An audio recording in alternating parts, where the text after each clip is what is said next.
Welcome to the Del Walmsley Radio Show. Listen and grow as Del questions the status quo, encourages you to think differently, and empowers you to make a better life. Get ready as Del challenges core beliefs, seeks the truth, and reveals the roadmap to the lifestyle you really want.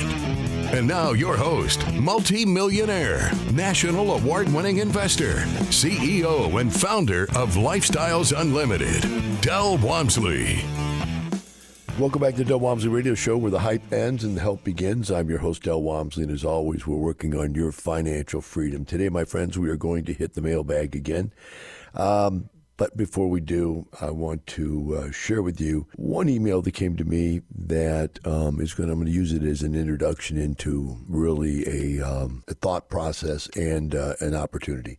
And it starts something like this. I've been listening to your show for about 6 months. You said you can teach anyone how to retire at any age. Now, I don't think I actually said that, to be honest with you, just so you know.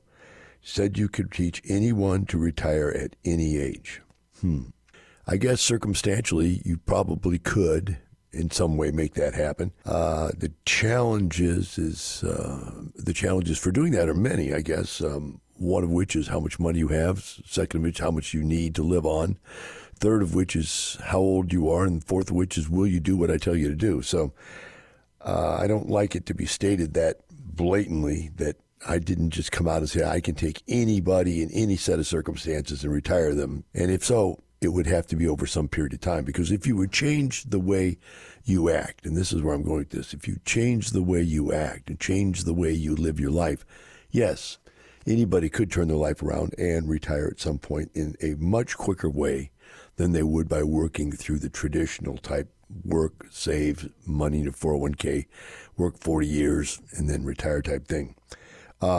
But that's not really the point I wanted to make. I'm going to move on. It says, I'm in my 60s, still working, and I've saved $10,000 this year. Now, I want you to understand that when we look at these things, when I look at things and I help people, I look at the real problem. And my question on this would be, how do you end up 60 years old and have $10,000? I'm not trying to be mean here. Don't get me wrong. This could be construed to be mean, but it is a question. And if saving $10,000 at 60 years of age is all he has, what do you do with all the other money? Because he said, I'm 60 working and I've saved $10,000 this year. So where's the rest of his money? What has he done for the last 59 years? And you see, so this is not that easy of a question, right? Now you got to figure out, what is the real problem there? He goes on and says, I probably can save another same amount next year, the following year. Interesting. So what has he been doing for 59 years? And my question to you guys, do you just wake up at 60 years of age and go, I probably should start thinking about this stuff? Now, I retired at 34 years of age, 2.5 years after I started investing. But I was thinking about the pain of going to work every day. Now, I work 12 hours a day, 5, sometimes 6 days a week at the health club business. So I probably had a little bit more of an axe to grind. I lived a little bit more of a life of quiet desperation than maybe you do. But still, 20s, 30s, 40s, 50s, and you don't wake up until you're 60 years old and go, smell the paint? This is a terrible life? I don't know.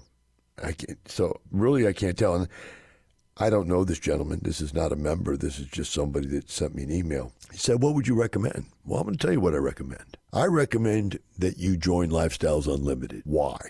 It doesn't matter how much money you have. I'll tell you what you can do with your money in a second here. But here's the problem. Whatever it is that's kept you to only saving $10,000 in 1 year, to only having $10,000 at 60 years of age, or to have more and not be willing to tell anybody. In other words, I've got hundreds of thousands, but I'm not going to tell you because you might try to steal it from me, or you might try to get me to do something I don't want to do with it. So I'm telling you I've got 10,000 just so you won't push me to go do something I don't want to do, I'm uncomfortable with. In any one of those arguments, whichever one it is, whether he's just never done anything till now, which means he needs to get around people that he can see a different way of life. If he's got money, he's afraid to talk about it. He needs to get in lifestyle so he can talk about his money. Because we talk about our money. How do you think people learn? You come and speak with multimillionaires about how they started out as just regular people. Hey, I bought my first rent house when I was 30 years old, 31, 32, 35, 40, wherever they did. In this particular case for this gentleman, the $10,000, I could buy him a rent house. The rent house might make him $30,000 captured equity. That might mean he makes 300% on his money. Now, if he can save 10 grand and we can make him another 30,000 in captured equity and a couple $100 a month positive cash flow, he's changed his life. If he saves up enough next year, do it again. After the second year, he can now take that first house with the $30,000 of equity plus the 10 he put in it. He'll have 40 grand of equity unless it appreciates. It might be more, but let's just say it doesn't appreciate, which is probably unlikely. But we'll use the appreciation, maybe it's $2,000, $3,000, $4,000 for the closing costs, to go ahead and either refinance this property and pull money out or sell this property and pull money out. Either way, we need the money out of there because we've got to leverage it up. And so that second year, we're taking the money out of the first property to go buy 2 more properties. Now that second year, you also save that next $10,000, so now you have enough to buy 3 properties. So now you have 4 properties. Now, if you were making $200 to $500 a month positive cash flow, you're making between $800 and $1,000 a month. See if it's 4 properties at $500, it'd be $2,000, $800 and $2,000 a month positive cash flow. Now, that is a massive change in your life in just 2 to 3 years, right? Now, the next year, we're going to take that second property. We're going to do the same thing. We're going to refinance out the equity, and we're going to buy 2 more. But by that time, he should have been able to save another $10,000. So we'll buy 3 more. So now we're up to 7. And 7, we have $200 to $500 in positive cash flow. We've got anywhere from 7 times 2 is $1,400 all the way up to 7 times 5. It's $3,500. $3,500 a month positive cash flow. But we now have 7 houses, right? And those houses are appreciating, and those houses are paying the mortgages down. Those houses are earning us tax-free income. Our life has changed. We're a different person. We are a different person, Charlie. And it's just that easy. Yet it's just that hard. You have to do that. The real challenge is getting you to do that. Here's another one. It says, I currently own 1 rental property, 988 square feet, 311 in, I'm not going to tell you where it is because I don't want to disclose who this guy is. The property is a home my wife grew up in. After her mother passed away, the stepfather had attempted to sell the property previously on a contract for deed. The buyer defaulted, and he ended up getting the property back. So let's talk about contract for deed. What is that? That's where you don't actually sell the person the property. What you do is you have a contract like a lease. It's a lease, kind of a lease purchase deal where the guy says, we say, we're selling it to you, but you don't get the deed until you pay us all the money. But we'll let you pay that money in payments, in installments. And a lot of people did this in the past. It was one because some people just couldn't get financing in the old days. So it was very easy to get somebody to want to buy your home from you if you would own or finance it for them. And that's what contract for deed basically is. But there were guys out there that created seminars about how to use the contract for deed to rip people off. And what they would do is have you sell somebody a house with a very large down payment, $10,000, $15,000, $20,000, $30,000, and then start the installment payments. If the buyer missed an installment payment, they had breached the contract. And if you wanted to, you could foreclose on them and evict. In fact, it wasn't even foreclosing, it was just evict because they had broken the lease. And so the whole contract was based on them paying on a timely basis. Most people that can't go buy a home outright and want to get into a contract for deed are the type of people that can't make monthly payments accurately, consistently. And so they get loans. That's why, they have bad credit for one reason or another. They maybe have intermittent jobs. Maybe they're just bad with their money. Whatever the reason is, maybe they're bad people. Who knows? But the bottom line is they're not highly credit qualified people. But that was part of the scam. And when I call a contract for deed a scam, it doesn't have to be a scam, but it is most times out there considered a scam because the concept is no one is going to go 30 years on these payments and never miss a payment.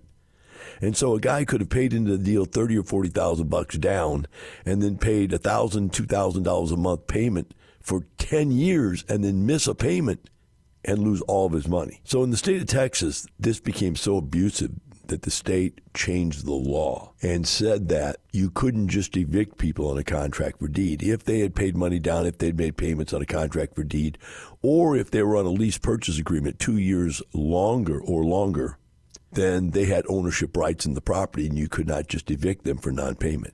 You had to foreclose on them as if you were a mortgage company. Foreclosure, in Texas, the eviction court it's very expensive, $85. It's a 20-day, 28-day process to get them out.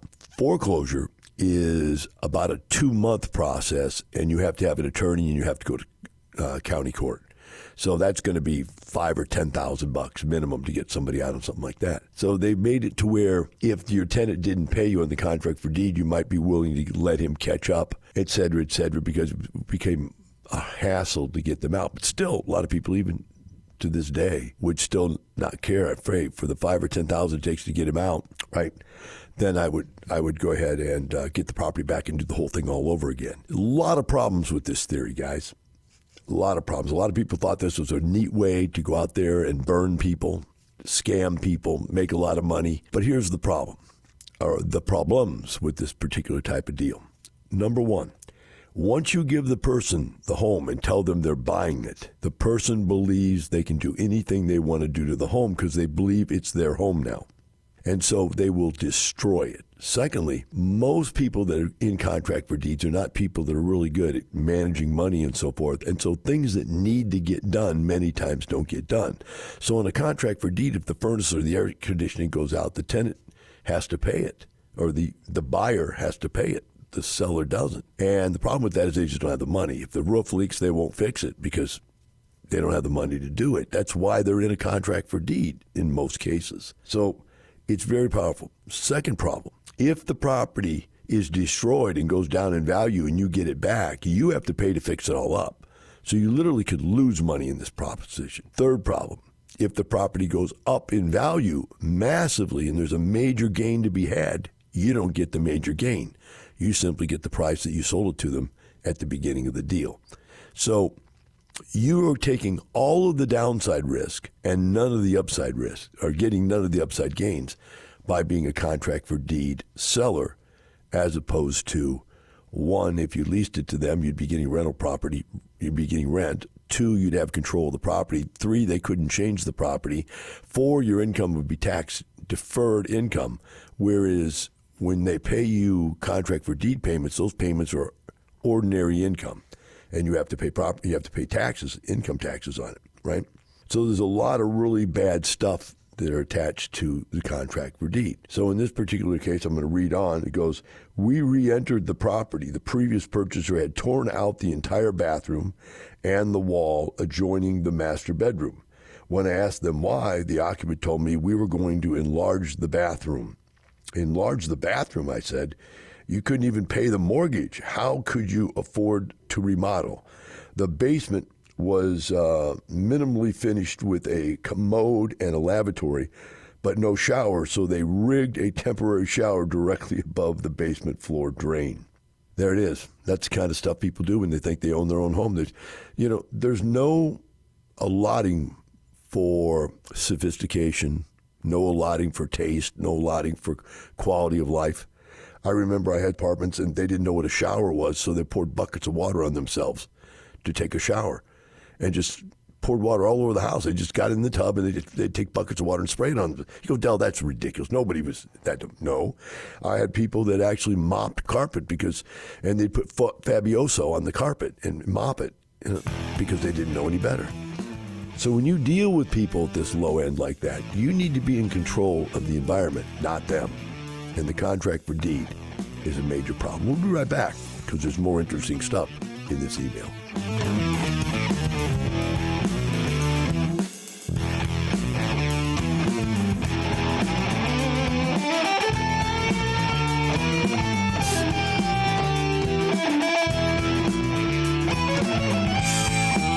Teaching you with a roadmap to creating the lifestyle you really want. Keep listening. The Del Walmsley Radio Show returns in moments.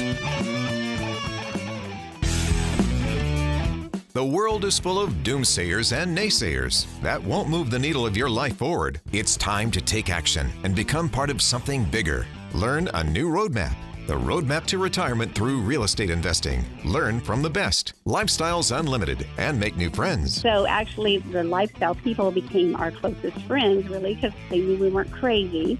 And now all those other people who thought we were crazy see us and they're like, what did you do again? Leave the lack mentality and join the group with an abundance mentality. Lifestyles Unlimited. The whole Lifestyles Unlimited team is just wonderful, and all the people in it is basically copying what I do so you could be successful. Join Lifestyles Unlimited today for $297. That's 60% off the regular price of the Lifestyles Unlimited Financial Freedom Program. Text the word radio to 88007. That's radio to 88007. Lifestyles Unlimited. Text radio to 88007. You're hearing the Del Walmsley Radio Show. Want more life-changing knowledge? Access our podcast and listen on demand at lifestylesunlimited.com under the radio tab. Now your host, Del Walmsley. Welcome back to the Del Walmsley Radio Show. Back to the email here. The guy has found this thing. His mother died. Father-in-law tried to contract for deed this property and just got destroyed on the deal. Now he comes in and buys it. So I read on from here. This was in 2017-18. So the housing market was severely depressed. Having cleared the occupants, that was the contract for deed people, I purchased the property for $20,000 as it was uninhabitable. So he bought it from his stepfather. And to date, have put another $55,000 into the property, making it the best looking house on the block.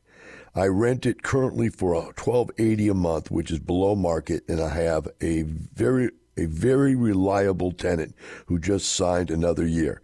The property was estimated ARV of $140,000. ARV means after repaired value. In other words, that's what it's worth today, $140,000. So my equity capture was nearly double my investment. Now I have a net cash flow of $10,000 a year, it looks like. Goes on and says, all that sounds great, except I did make some mistakes along the way. Now remember, this guy's just taken our 2-day class.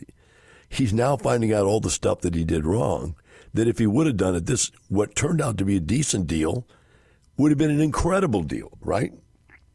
So we move on, and he says, I purchased it with funds from my self-directed IRA. Why is that a bad thing to do? Because all of that $1,280 a month he doesn't get. He gets none of it. There's no cash flow, nothing.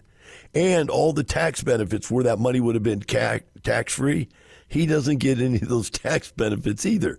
You don't want to buy real estate into your IRA, right? He said, I purchased the property and made repairs in cash, the only option under an IRA. So there again, we would have bought the property. We would have got a hard money lender to lend us the money to buy it and to rehab it. We would have had zero out of pocket. So he didn't even need the money in his IRA. He could have done it zero out of pocket on this particular deal, right? Now, he goes on and says, unless you can find a non-recourse loan, I'm told. No, the bottom line is you can't fund stuff inside of an IRA and get paid anything. You might be able to get a hard asset loan on it, right? But you could do a non-recourse or if it was not done in the deal, you wouldn't have had to put any money down anyway. So you don't even need the IRA money to do it, which is crazy. Goes on. So then I'm still excited. I got to stop here. In addition to that, I read an article yesterday that Quest IRA, the largest IRA company that we know of, just got slammed, got put down by the SEC. And Quest used to be one of my vendors. I kicked them out. It's interesting. We had 3 IRA vendors, and each one of them had a different way to do it. And each one of the 3 said that the other 2 were doing it illegally. Just bizarre as can be. And I finally said, look, I don't know what the law is. I'm not an attorney. I'm not a CPA. And I can't have you guys here as vendors. Well, the Quest IRA was one of them I kicked out. And they now have an article. Just look them up. Quest IRA problems, challenges. SEC has hit him with like 30 different complaints, 4 or 5 different laws they've broken, including just fraud. So whatever it is, look it up. I don't know exactly. But the bottom line is I never really trusted those IRA administration companies anyway, because they've got control of your money. You don't. Where this guy would have had this house in his own name, free and clear, and be able to deduct the income, depreciation, and pay no income tax. Okay, moving on. He goes on and says, third, I trusted my father-in-law, only to find out that the property had extensive termite damage, and there are evidences that this was covered up and not disclosed to the previous buyer. Then there are general contractor delays. Fortunately, there was enough money. Unfortunately, there was not a hard money lender in this situation. So when you look at this deal, then another thing I want to bring up is you do business with family members, you think they wouldn't rip you off. And remember, I told you, guys that were doing contract for deeds, remember, go to the first segment here, and I told you the people that do contract for deeds ultimately most times are trying to rip people off, right? That's their goal. Well, here's this guy selling this thing on contract for deed, and he knows he's got termites, and he's covering it up. And so now he's got this problem, and he turns around and sells it to his stepson and doesn't tell him that there's termites. So here's this contract for deed stuff. Now, let's say we were buying it with a mortgage. Well, the mortgage company would have required there to be an inspection, right? And every property I ever buy, every property I ever tell Lifestyles members to buy, there's an inspection. We find out everything that's wrong with the property, including pest control type requirements. So, again, this is a great deal that was turned bad because of lack of knowledge on how to do the deal. That's why I'm saying you got to get in here. You got to learn this stuff. You got to do it right. And he goes on and says, from this experience, blind luck has brought me a modicum of success in real estate, but it was obvious that I needed to learn more before I invest more capital in additional properties. I would like to acquire approximately 5 more properties in this bread and butter community of ranch homes. That's why I joined Lifestyles Unlimited. All right. So there it is. That's the problems you run into when you do things the wrong way. And that's why I say you just need to get signed up. This guy is asking, okay, I'm taking my money out of my 401k or my IRA or refinancing my house, whatever it is. He's pulling out money to invest passively. His question is, while I wait to invest, where do I put that money? That money for me is in savings accounts. I have had anywhere from 25 to 50 different savings accounts open at any one time. Right now, the savings accounts are paying anywhere from high 4s to low 5% interest, as much as I think 5.5 is the highest one I've seen. They're all online. Every one of these savings accounts are online. That's the only place you get this kind of interest. All you do is Google high interest rate savings accounts, and they change all the time because banks will offer specials. So you got to stay on top of it. You have to watch the banks. And you put your money in there and you earn the high interest. The reason I like savings accounts, not CDs, don't do CDs, don't do money market accounts, do savings accounts, because you can take the money out without any penalty anytime you want. Make sure that the accounts that you do go into allow you to pull the money back out. Sometimes they have some weird thing like, pull out $10,000 a week or $10,000. Don't go into those. Read the materials and pick yourself a good one. You, as an individual, can have up to $250,000 in any savings account and it be completely protected by the FDIC. If you're married, you can have up to $500,000 in any one savings account and it's protected by the FDIC. If you have kids and you want to protect more money, you could put your kids on those accounts also. And then for each additional kid, you get another $250,000 from the FDIC. So I had a couple that had 4 kids. And, that allowed them to put it, they did. They had 4 or 5 kids, but they only used 2 of them. So they used themselves and 2 other kids. And so they had $1 million per account that was covered by the insurance. And so they've loaded up on the account. So if you're putting $1 million in there, you might only need one account. You might only need 5 accounts. You might only need 10 accounts. Depends on how rich you are, whatever. But whatever amount it is, you can definitely find 5 or 6 or 7 or 8 or 10 of these things that have these very high interest rates, and that's where I'd put the money on this. All right, moving on. This next one here is interesting. The economy goes up, the economy goes down. The politicians come, the politicians go. The secret to real estate investing is to never lose money. And I've been teaching this for 35 years, and I've never lost money in real estate. I have never lost money. I've had investors that won't listen to what I say that have lost money. All right? And there's a lot of people that just, it's like, okay, I like your ideas, but I'm going to do it my way.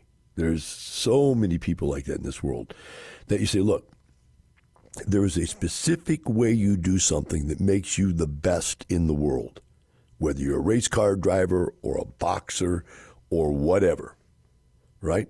And either you do it that specific way that makes you the best or you don't. Now, life has all kinds of things that come up. And, watching the Olympics right now, you see that some people have tougher days and they don't have their best day on one of the events that they're in. But the people that are good come back and they'll win another event or they'll get their score together. Bottom line is you can't be perfect every day, but they all follow the basics to the T. Nobody goes there and just does their own thing and wings it. Doesn't happen. Same thing investing, right? So here's the question. I've been listening to your radio program for the last 6 months. You have real good information about real estate and life. And I have one question. It says, did you, but it's, I guess, what did you do during 2008 real estate crash? I know a lot of people up here in Seattle that lost houses because the market went bad and the banks wouldn't work with them. So they lost their equity in the house. So what did you do to protect yourself so that you didn't happen to you? Thank you very much. All right. First of all, we don't even know what this person is saying. Is this a man or a woman? I think it's a woman. And we don't even know what she's speaking about, but I'm going to assume that it's people that owned homes that lived there. They tried to sell them or they couldn't make the mortgage payment, and boom, they lost the house. In 2008, the market crashed. All right, there was a gigantic mortgage problem, banking problem in 2008. I quadrupled my net worth in 2008. I bought 5 apartment complexes that year and between that year and the year after. And I quadrupled my net worth. I mean, I'm buying them. I bought them, 70 cents on the dollar, then 60 cents on the dollar, then 50 cents on the dollar, then 40 cents on the dollar. I mean, every time I bought something, I got it cheaper. It just was incredible how bad it got. And that turned around in a very short period of time. But what happened to the ones you already owned? I owned them. They were full. They were rented. The mortgage payments were realistic. And so I made money with them. I made rental income with these properties, and I wasn't in a position I had to sell them. So whether or not the values of them went down was irrelevant. In fact, my properties were still worth more than what the reduced prices were because I'd bought them in such a long ago period of time. But I made money. That's the secret, guys. If you buy right and hold on long, you're going to make money in any market. Buy when the market's down, sell when the market's high. Real simple stuff. All right, hope to see you on the road trip on Friday, members, and the rest of you out there. Remember, it's not the money, it's the lifestyle. Have a wonderful day. The information and opinions you hear on the Del Walmsley Radio Show are those of the host, Del Walmsley, his guests, and his callers. The Del Walmsley Show is for entertainment purposes only. Please consult a professional regarding your personal investment needs. Nothing presented on the Del Walmsley Show constitutes an endorsement, recommendation, offer, or solicitation to buy or sell any product or security.